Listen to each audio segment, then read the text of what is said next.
Maraming nakapansin na si Catherine ay blooming at napaganda sa renewal ng contract niya nitong Biyernes, February 2, 2024 sa Star Magic.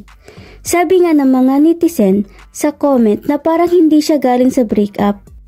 Bahagi ng contract signing event ay ang pagbibigay ng mensahe kay Catherine ng kanyang pamilya, malalapit na mga kaibigan at fans.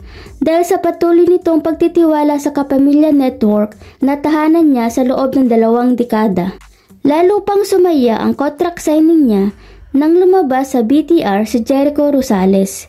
Gulat na gulat si Catherine Bernardo nang i-congratulate siya ng kapwa kapamilya star na si Jericho Rosales. Pinuri ni Echo si Catherine dahil sa pagiging magaling na aktres at mabuting kaibigan nito. Nag-wish na sana magkaroon sila ng chance to work together. Nakangiti naman si Catherine na nagpasalamat kay Echo. Saad niya, nasingit pa niya yung video, parang pumaparty pa kami noon for Ate Ma's gender reveal party. Samantala, hindi ito ang unang pagkakataong inihayag sa publiko ni Jericho ang kagustuhan niyang makatrabaho si Catherine.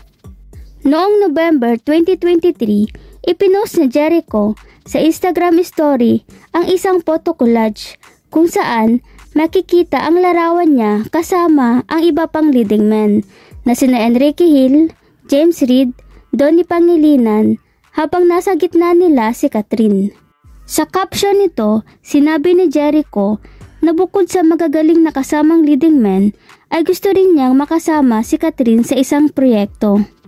Ito rin ang dahilan kung bakit marami sa fans nila ni Catherine ang ngayon na-excite sa posibleng pagtatambal ng dalawa, lalo pat parehas daw silang single matapos nilang mahiwalay sa kani-kanilang partner. I-comment ang inyong reaksyon sa baba. At kung bago ka lang dito sa aking YouTube channel, ay huwag kalimutan mag-like at mag-subscribe. Thank you!